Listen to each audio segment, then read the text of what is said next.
Oi, gente, boa noite, minhas amigas, meus amigos, todo mundo que está aí nos assistindo. Eu queria apresentar a vocês o nosso advogado que entrou com a ação de impeachment do general Heleno, o doutor Jonatas Moretti, lá de Brasília.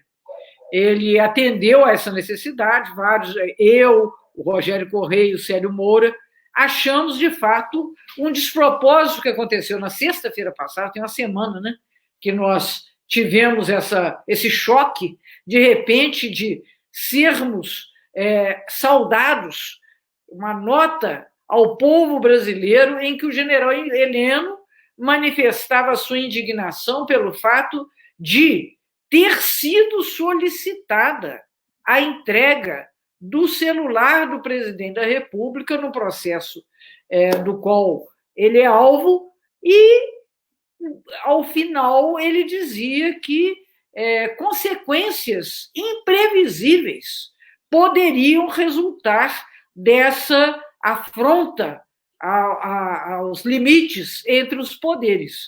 O general Heleno é um general de 4 estrelas, liderou aquela missão brasileira no Haiti, saiu de lá de uma forma meio complicada, porque parece que ele cometeu excessos. Então, a ONU mesmo pediu ao governo brasileiro, então, que o afastasse. Então, vocês vejam que é uma pessoa complicada.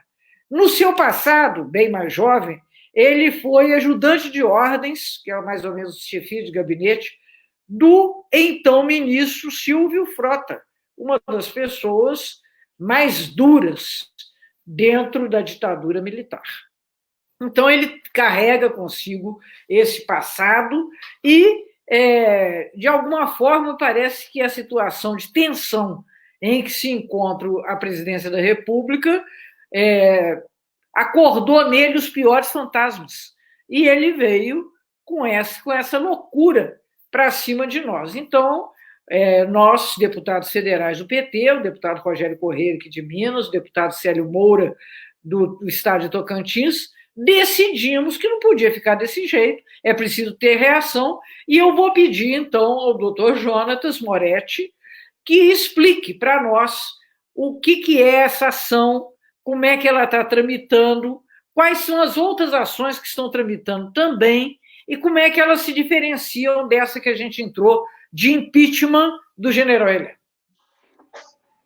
Obrigado pelo convite, Margarida. É sempre um prazer participar da sua live, que eu acompanho as outras também.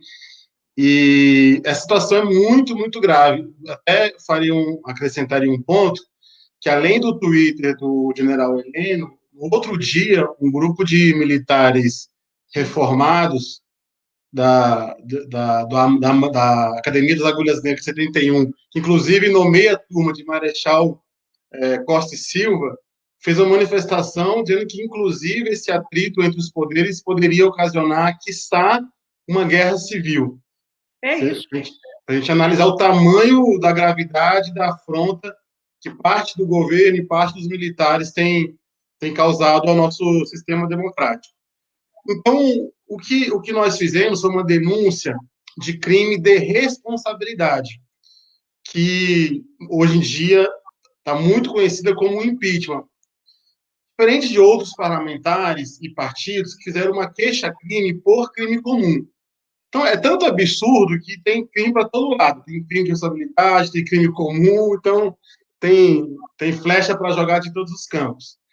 Nós entendemos que houve crime de responsabilidade porque o ministro Heleno atentou ao livre exercício dos poderes constitucionais, no caso, o judiciário.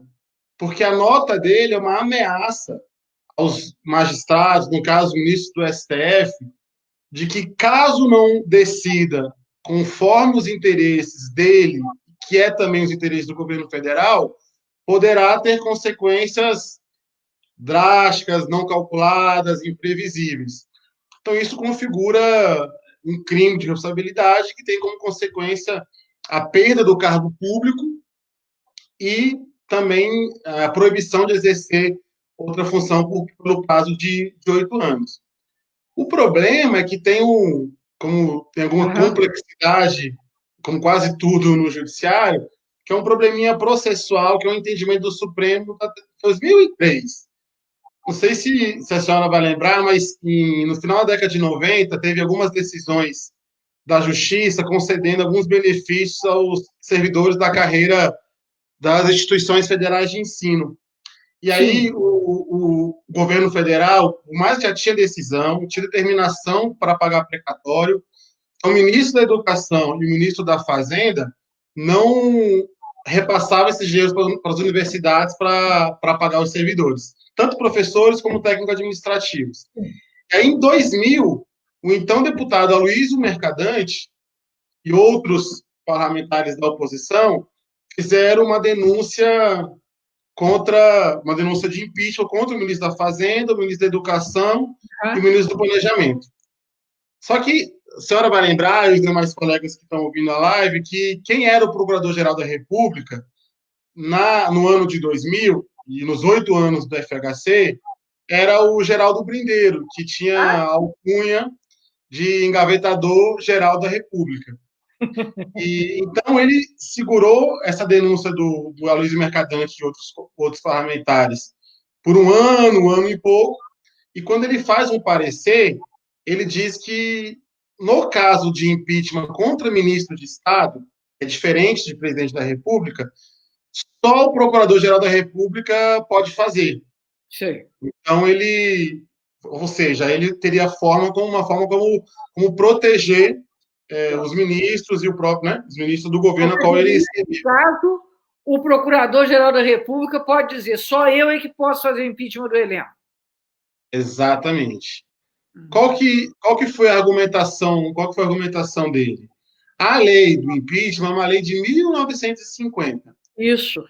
E ela diz que a denúncia contra o presidente, contra o ministro de Estado, pode ser feita por qualquer pessoa, como aconteceu com o Collor, até mesmo com a companheira Dilma.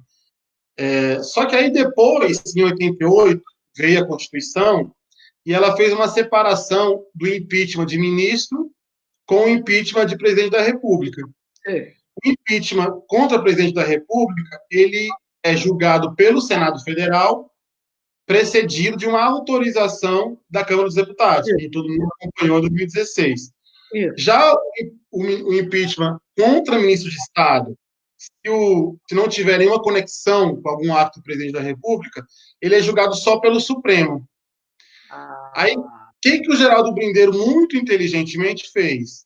Ele falou, olha, como vai ser julgado pelo Supremo e não pelo Congresso Nacional, ele deixa de ser um crime de natureza político-jurídica ou jurídico-político-administrativo e vira um processo apenas judicial.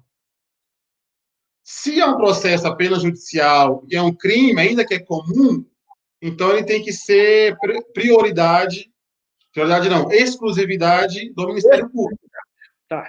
Então ele jogou esse parecer, essa posição, e na época, em 2003, que foi julgado, né, demorou 3 anos para ser julgado, em 2003, esse entendimento de Geraldo Brindeiro prevaleceu no STF. Então, recentemente, teve um pedido de impeachment contra o Weintraub, que a senhora foi uma das denunciantes também, e teve um outro contra o ministro do Meio Ambiente no ano passado, feito pelo Randolph e um outro companheiro senador. Sim. Esses 2 pedidos foram arquivados. Um foi com o Lewandowski e o outro com o Fachin. Qual que é a vantagem do nosso pedido? É que ele caiu com o Celso de Mello. Sim. O ministro Celso de Mello, ele já era ministro do Supremo em 2003, quando esse entendimento virou majoritário no Supremo. E naquela decisão foi 8 votos favoráveis, 2 contrários e um ausente, que era do Gilmar Mendes. Os 2 votos contrários a esse entendimento é justamente do Celso de Mello e do Marco Aurélio, que coincidentemente são os 2 que ainda estão na casa. Então nós já temos 2 votos a favor da nossa tese. O Fachin, quando foi decidir o voto do impeachment contra o Weintraub, ele ele concordou com a tese majoritária do Supremo, mas ele falou, ó, fez uma ressalva pessoal que eu penso diferente. Aquela lógica da colegialidade, que a gente viu muito. Aquela coisa maluca. Eu penso diferente, mas todos pensam de outra forma, então eu vou ceder, eu abro mão do meu modo de pensar. Né? Exatamente. Então tem esse voto também do Fachin. Então já tem, pelo menos, públicos, já tem 3 posições contrárias a esse entendimento anterior do Supremo. Sim. Então, e o próprio Celso de Mello, na nossa denúncia, ele já fala isso. Ó, existe esse entendimento, eu penso diferente. Então, quando voltar do PGR, o nosso esforço vai ser que o Celso de Mello encaminhe para o plenário para rever o posicionamento. O Aras, que foi hoje condecorado, né? Uma coisa inacreditável, mas, enfim, o Procurador-Geral da República é tratado pelo presidente da República como se fosse o seu advogado, o advogado dele. Eu pergunto a você, né? De uma forma assim, assintosa, inclusive prometendo, quem sabe ele pode ir para o Supremo, agora na vaga do Celso de Mello, que é uma vergonheira completa, né? Eu te pergunto, o Marcelo Aras, ele poderia arquivar o nosso pedido? Ou sentar em cima dele? O nosso pedido ele poderia sentar em cima dele, de não dar o parecer. Mas veja, mas nesse caso nosso, a decisão é do Supremo. Porque essa é a diferença dos outros pedidos. No nosso pedido, o que o Celso de Mello pediu para o Procurador-Geral da República fazer é o seguinte: Augusto Aras, qual que é a sua opinião sobre a legitimidade ativa? Quer dizer o seguinte: qual a sua opinião sobre quem pode fazer denúncia contra o ministro de Estado por crime de responsabilidade? É só o PGR ou todo cidadão? Então, ele vai se manifestar sobre isso. No caso da denúncia, da queixa-crime, da notícia-crime, da companheira Natália Bonavides e outros, por ser uma ação penal pura, puro sangue, digamos assim, o que o PGR vai fazer é dizer se ele acha que aquilo foi crime ou não. Como o titular da ação penal é o Ministério Público, se ele arquiva, o Supremo não pode fazer nada, né? Porque nós estamos num sistema acusatório que o Supremo só... Na ação da Natália, não na nossa. Não na nossa. Na nossa, porque nós já... A senhora, o Rogério e o Célio já são os denunciantes. Sim. Então, ele vai fazer só um parecer. Agora, quando voltar o parecer dele, se esse entendimento continuar, aí volta para ele decidir se tem denúncia crime ou não. Sim, mas quem julga é o Supremo. Quem julga é o Supremo sobre esse debate sobre a legitimidade para poder oferecer a denúncia. Pois é, eu estava conversando com o Jonatas, gente, antes de começar essa live, que nós íamos conversar aqui um pouco em grego, né? Porque o fato é que a grande maioria das pessoas, como eu mesmo, não conhecemos essas tecnicalidades. Essas coisas são o advogado que sabe como é que o processo, né, tramita, como é que ele transcorre, qual é o primeiro passo, qual é o segundo passo, quem é a autoridade. Aliás, é preciso que seja assim. Né? Essas definições é que fazem da nossa democracia um Estado de direito. Né? Quer dizer, as regras existem para serem cumpridas. E, no nosso entendimento, o general Heleno, ele desacata regras graves. Ele, sendo uma autoridade de nível ministerial, ele não pode ele não pode se dar a esse luxo. Se ele fosse um simples cidadão, tivesse no botequim, ele falasse o que ele quisesse, mas no exercício da função que ele tem, da Secretaria-Geral de... Como é que é aquilo que chama? Geral de... Chefe da Segurança Institucional da Presidência da República. Isso, chefe da Segurança Institucional do Presidente da República, ele não tem o direito, absolutamente, de dizer que se o Bolsonaro for obrigado a entregar o seu celular, que, de fato, a República vai desabar. Ora, pelo amor de Deus, isso é que nós não podemos concordar. Agora, o que o Jonas está nos dizendo é que, então, essa esse encaminhamento de ontem, aquele desdobramento de ontem, que ontem à noite aconteceu isso, né? Que o Celso de Mello, na mão de quem caiu a nossa ação, ele despachou para o Aras, que nós vamos lutar para que ele não haja como um engavetador mor em favor dos interesses da família Bolsonaro. Ô, Jonatas, já que você está aí, vamos conversar um pouco sobre outras coisas também aí do Estado de Direito. Me conte, você acha que é razoável? Primeiro, o presidente da República, lá no Palácio do Planalto, no segundo andar, ele abriu uma sala para o Carlos Bolsonaro, vereador do Estado do Rio de Janeiro, vereador da cidade do Rio de Janeiro. O que ele tem? Por que ele tem que ter você imagina agora se cada. Imagina se o Lula pusesse uma sala no Palácio do Planalto para o Lulinha, ou se a Dilma pusesse para a filha dela, a Paula. Que isso? E de lá, essas pessoas praticam toda sorte de crimes. Crimes caluniando, crimes divulgando mentiras. Porque fake news, gente, é uma palavra chique em inglês para mentira deslavada. Mentiras deslavadas que, às vezes, têm graves consequências políticas. Agora, por exemplo, está ficando claro que na campanha de 2018 nós já sabíamos, mas é importante que o Brasil inteiro fique sabendo, que a campanha de 2018 foi disputada com uma fraude em andamento. Uma vergonha, né, gente? Uma vergonha. Ô, Jonas, me fala o que você acha aí dessa confusão da família Bolsonaro com a presidência da República, com o governo do Brasil. O que você acha disso? Você como advogado. É um festival de abusos, de ilegalidades, né? Que começa a dar muita clareza na fraude que foi a eleição. Uma dupla fraude que a gente nunca pode esquecer, né? Primeira fraude porque o juiz que tira o principal concorrente das eleições vira seu ministro da Justiça num processo viciado, e fraude também porque um festival de fake news. E é um verdadeiro aparelhamento do Estado, né? O que eles acusavam muito o PT e a esquerda de fazer é o que eles têm feito. E o Carlos Bolsonaro participar disso em Brasília é uma dupla ilegalidade, porque ele não tem competência, atribuição, legitimidade, mandato para estar exercendo as funções que ele exerce aqui, e segundo, que ele abandona um mandato que, por mais que a gente discorda, o povo da cidade do Rio de Janeiro concedeu a ele.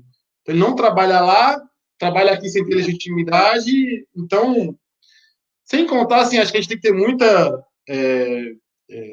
assim, paciência em dizer, mas tem muito de quem está pagando, quem está financiando essa quantidade de fake news, que ela não é barata, né? Ela tem um custo. Será que tem dinheiro público sendo utilizado para isso?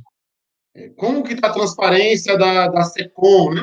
O próprio secretário da SECOM tinha contrato com a sua própria empresa, né? E achava que isso é normal porque ele deixou de ser sócio. Você imagina, você vem a ser ministro da Justiça, aí você faz um contrato de assessoria com o seu escritório.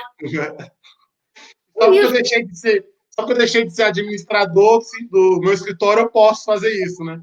É um completo absurdo. Então, eu não acho improvável, não podemos sair acusando ao Léo, mas eu não acho improvável ter recursos públicos. E no caso da campanha, ainda que tenha recursos privados, ou ele é fruto de caixa 2, ele é ilegal, porque não pode mais ter recurso privado de empresa, né?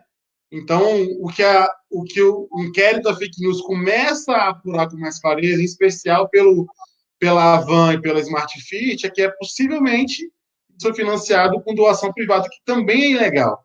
Então, acho que a gente não pode descartar do nosso cenário o processo que vai ser julgado no TSE da cassação da chapa também, né?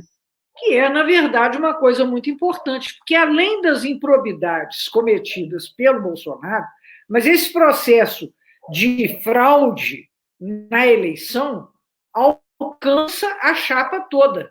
Quer dizer, é o Bolsonaro e o Mourão.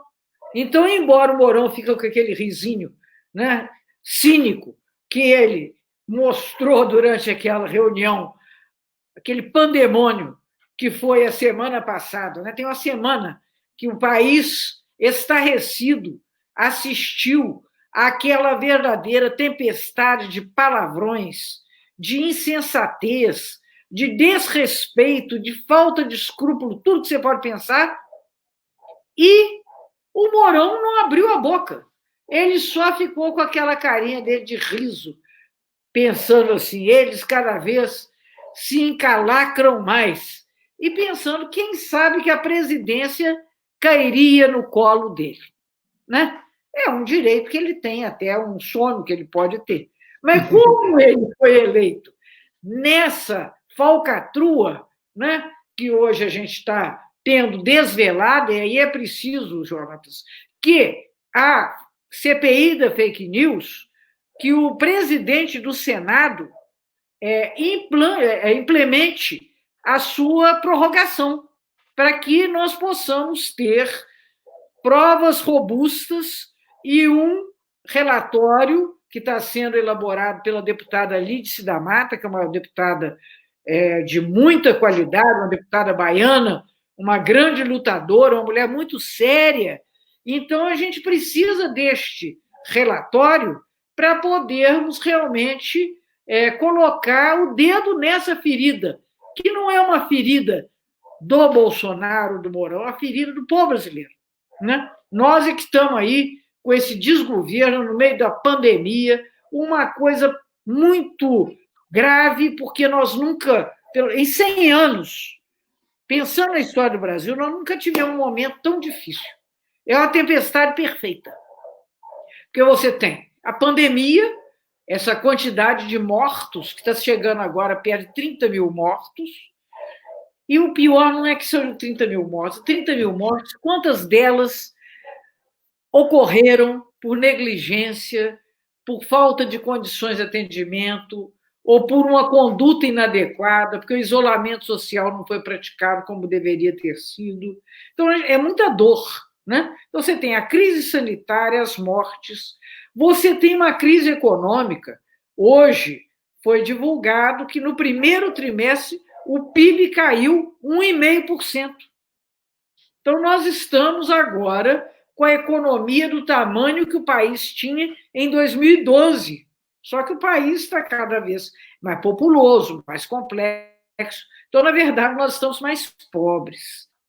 E, por último, essa falta de compostura no exercício das funções públicas, não é, que complicam muito mesmo. Então, essa ação que nós encaminhamos, que o Jonatas é tecnicamente o autor, eu acho que ela pode nos ajudar. Por exemplo, se tiver esse sacode, né? Se cai o Heleno, você tem um abalo na República, né? E eu acho que isso não é por uma razão política, é por mérito. Ele merece cair, porque efetivamente ele cometeu um crime. Eu acho que é importante essa ação, seja para derrubar um ministro que não tem condição nenhuma de estar no cargo que ocupa, que não tem nenhum compromisso democrático, e como a senhora falou no início, que não é de hoje a ausência de compromisso democrático do Augusto Heleno, tem essa importância, e eu acho que ela tem uma importância também de fortalecimento das instituições democráticas.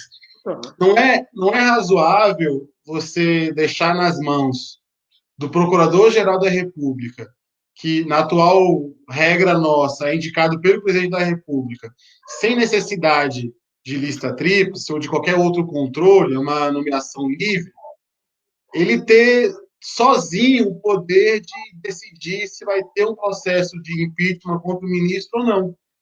Então, essa nossa denúncia ela tem essa dupla importância: derrubar o Bolsonaro, derrubar o Augusto Heleno e criar um fortalecimento das instituições democráticas. Eu acho que não dá para ficar restrito ao PGR. Claro. E sobre um pouco que a senhora falou dos fake news, Margarida, eu acho que ela também tem uma dupla importância e vale muito elogiar o trabalho de todos os parlamentares do nosso campo político que compõem a CPMI, porque ela pode esclarecer os abusos e fraudes e ilegalidades da eleição ocorrida em 2018 e pode também evitar um desastre maior nas eleições de 2020.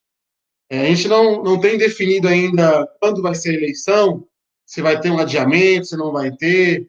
A tendência pelas entrevistas do ministro Barroso, que preside o TSE, é que deva ter um adiamento, mas não para o próximo ano, se for para o próximo ano, no máximo para janeiro. Então, mas pode ser que a gente tenha uma eleição num período de algum grau de isolamento. Não lockdown, mas algum grau de isolamento. Em que, nesse processo, ou as redes sociais, ou o WhatsApp, vai ter ainda mais força, né? Que vai ter menos panfletagem, vai ter menos atividades de rua. Então, a gente precisa ir para essa eleição de 2020 com um controle maior do que vai ocorrer, do que ocorreu nas eleições de 2018, para evitar que esse desastre nas eleições anteriores. Exatamente. Então, é muito, muito importante a continuidade do trabalho da CPMI. Sem dúvida. Isso, para estabelecer uma nova norma. Nós estamos vendo nos Estados Unidos a briga do Trump com o Twitter. Exato. Né? Então, isso é uma coisa importante. E eu acho, nessa luta, nessa briga, eu aposto no Twitter. Eu também. Eu aposto no Twitter. Segunda coisa que eu acho, hoje, uma notícia de hoje, só com essa ação do Alexandre Moraes, de ter mandado fazer aquela busca e apreensão, o movimento de rede deles caiu para 15%. Então, você vê a quantidade de robôs, o quanto que aquilo era, de fato, uma indústria de mentiras, gente. Olha, nós ainda não a ficha ainda não caiu para a maioria do povo brasileiro. Que uma fábrica de mentiras levou esse desqualificado para a presidência da República. E, infelizmente, todos pagamos por isso. Né? Porque se fosse assim, não só aqueles que acreditaram na mentira é que vão tê-lo como presidente, não. É presidente de todos nós. Então, ele está nesse processo de ataque às universidades, de não votar o Fundeb, portanto, comprometer a educação básica, manter esse orçamento do teto de gastos que tira dinheiro do SUS. Nesse momento de pandemia, todo mundo corre para onde? O SUS. Outra coisa gravíssima, você vê que a política econômica deles é cruel. Essa dificuldade de liberar R$600. Ontem também nós fizemos um esforço com Orlando Silva, do PCdoB, que é o grande conciliador, para garantir que aqueles benefícios alcançassem pessoas que ganham até 3 salários mínimos. Foi impossível. Fomos derrotados pelo governo. Então, é uma visão antissocial, antipopular, que, infelizmente, instalou-se lá pela via da mentira e da fraude. Então, isso realmente tem que ser desmascarado, como você falou, a bem da cultura democrática do Brasil, para nós recuperarmos as nossas instituições. Nós não podemos, vai ter outra eleição municipal, eleição estadual, eleição da Dilma para o Senado. A Dilma teve uma eleição ganha. Na última semana, ela também foi vítima da divulgação de vídeos que nós hoje lemos. Era até para rir se não fosse uma tragédia. E com isso, nós hoje poderíamos ter uma mulher da estirpe, da envergadura, da qualidade da Dilma Rousseff no Senado, e não temos. Então é muito grave. Mas é só uma mentirinha. Não, gente.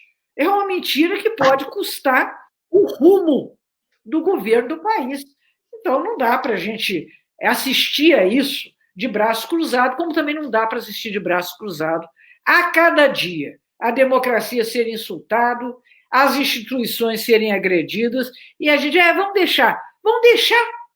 É aquele velho poema. Antigamente, você não se importou que a pessoa chegou no jardim, agora mesmo ela está dormindo na sua cama. Então, não é verdade? Não dá, não dá. Então, eu quero agradecer a você que é militante do PT, militante ligado a uma importante tendência dentro do partido, que é a articulação de esquerda, que, além de ser um brilhante advogado, é também um militante aguerrido por ter levado essa nossa causa adiante. Obrigada pela sua competência técnica, pela sua disponibilidade, e nós vamos continuar. A cada crime, nós reagiremos. A cada agressão, nós revidaremos. Nós somos agentes públicos e seria também um fracasso se nós fingíssemos que nada está acontecendo. Nesse momento, não dá para o presidente Rodrigo Maia, que eu sei que está numa posição difícil, delicada, mas ele não pode deixar de se dar conta que há um tsunami antidemocrático se avolumando. Portanto, é necessário, sim, pautar um dos requerimentos de impeachment. Isso é fundamental nesse momento. É fundamental que nós possamos considerar, dentro da ordem legal, aquele processo complexo, tem defesa, tem direito de enunciação. Se o Bolsonaro quiser ir lá à Câmara e fazer um discurso do tipo que ele gosta, nós ouviremos e julgaremos. Agora, o que não dá é para você cruzar os braços. Nesse momento, cruzar os braços, omitir-se, na verdade, cair nesse mesmo caminho que a gente está considerando que é um caminho muito errado. Então, eu queria passar para você as palavras, para você se despedir do nosso pessoal e dizer o que você está achando que vai acontecer aí. Faz uma profecia boa para nós. Eu agradeço, Margarida, pela confiança na execução desse serviço, parabenizo pela sua combatividade no parlamento, nas ruas. Sobre a nossa denúncia, eu acho que nós temos estou muito confiante na mudança de posicionamento do Supremo. Como eu falei, já tem 3 opiniões favoráveis a nós. Hoje, a composição do STF é completamente diferente da que era em 2003. Então, eu estou muito, muito, muito confiante. Agora, claro, a gente não pode, nessa atual crise de autoritarismo, de golpismo, de fascismo que a gente vive hoje, não será o judiciário isoladamente que vai nos retirar dessa situação. Mas, entretanto, ele é uma das nossas balas dessa artilharia contra o fascismo, contra o autoritarismo.